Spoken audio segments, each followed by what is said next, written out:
क्या एक बयान पर एफआईआर बनती है? क्या राजनीति में शब्द अब कानूनी लड़ाई का कारण बन रहे हैं?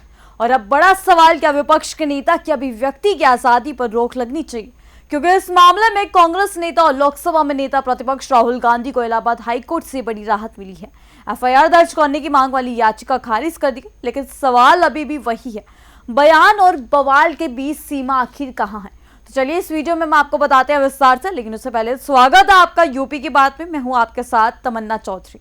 एक महत्वपूर्ण कानूनी घटनाक्रम में इलाहाबाद हाईकोर्ट ने कांग्रेस नेता और लोकसभा में नेता प्रतिपक्ष राहुल गांधी के खिलाफ दर्ज एफआईआर की मांग वाली याचिका को खारिज कर दिया है। यह याचिका सिमरन गुप्ता द्वारा दायर की गई थी, जिसमें आरोप लगाया गया था कि राहुल गांधी के एक बयान के आधार पर उनके खिलाफ आपराधिक मामला दर्ज किया जाए। इस मामले की शुरुआत संभल की चंदोसी कोर्ट से हुई थी, जहां पहले ही ट्रायल कोर्ट ने इस याचिका को कमजोर आधार बताते हुए खारिज कर दिया था। इसके बाद इसी फैसले को इलाहाबाद हाईकोर्ट में चुनौती दी गई थी, लेकिन हाईकोर्ट ने भी इसे स्वीकार नहीं किया और याचिका को खारिज कर दिया। देखिए ये पूरी रिपोर्ट। पूरा मामला एक राजनीतिक बयान से जुड़ा हुआ है। 15 जनवरी 2025 को कांग्रेस के नए मुख्यालय इंदिरा भवन के उद्घाटन के दौरान राहुल गांधी ने एक बयान दिया था, जिसमें उन्होंने कहा था कि उनकी लड़ाई बीजेपी, आरएसएस और इंडियन स्टेट से है। इसी बयान को आधार बनाकर याचिकाकर्ता सिमरन गुप्ता ने कोर्ट में याचिका दायर की थी और राहुल गांधी के खिलाफ एफआईआर दर्ज करने की मांग की गई थी। ये मामला पहले संभल की चंदौसी कोर्ट में गया था। अपर जिला एवं सत्र न्यायाधीश ने याचिका को खारिज करते हुए कहा था कि इसमें पर्याप्त आधार नहीं है। कोर्ट ने इसे कमजोर निगरानी याचिका बताते हुए आगे बढ़ाने से इनकार कर दिया था। इसके बाद याचिकाकर्ता ने इस फैसले को इलाहाबाद हाईकोर्ट में चुनौती दी थी। इलाहाबाद हाईकोर्ट ने भी निचली अदालत के फैसले को बरकरार रखते हुए याचिका को खारिज कर दिया। इस फैसले के बाद राहुल गांधी को कानूनी राहत मिल गई है।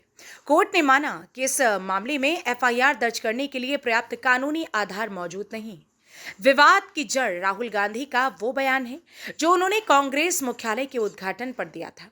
उन्होंने कहा था कि उनकी लड़ाई सिर्फ बीजेपी आरएसएस से नहीं, बल्कि इंडियन स्टेट की संरचनाओं से भी है। उन्होंने ये भी दावा किया था कि बीजेपी और आरएसएस ने देश की संस्थाओं पर कब्जा कर लिया है और विपक्ष की लड़ाई एक व्यापक विचारधारा के खिलाफ है। यही बयान कानूनी विवाद का आधार बना। कानूनी विशेषज्ञों के अनुसार ऐसे मामलों में अदालतें अक्सर अभिव्यक्ति की स्वतंत्रता और आपराधिक कानून के बीच संतुलन देखती हैं। अगर कोई बयान राजनीतिक संदर्भ में दिया गया हो और उसमें सीधे तौर पर किसी अपराध का तत्व न हो, तो एफआईआर दर्ज करने का आधार कमजोर माना जाता है। इसी तर्क के आधार पर दोनों अदालतों ने याचिका को खारिज किया। इस फैसले के बाद राजनीतिक हलकों में भी चर्चा तेज हो गई है। सत्ता पक्ष और विपक्ष दोनों ही इसे अपने अपने नजरिए से देख रहे हैं। कुछ इसे अभिव्यक्ति की स्वतंत्रता की जीत बता रहे हैं, तो कुछ इसे राजनीतिक बयानबाजी से जोड़कर देख रहे हैं। हालांकि इस पूरे मामले में अब तक राहुल गांधी या कांग्रेस की ओर से कोई औपचारिक प्रतिक्रिया सामने नहीं आई है। ये मामला एक बड़े सवाल को भी सामने लाता है। क्या राजनीतिक नेताओं के बयानों को कानूनी कार्यवाही का आधार बनाया जाना चाहिए, या फिर लोकतंत्र में विचार रखने की आजादी को व्यापक रूप से संरक्षित किया जाना चाहिए?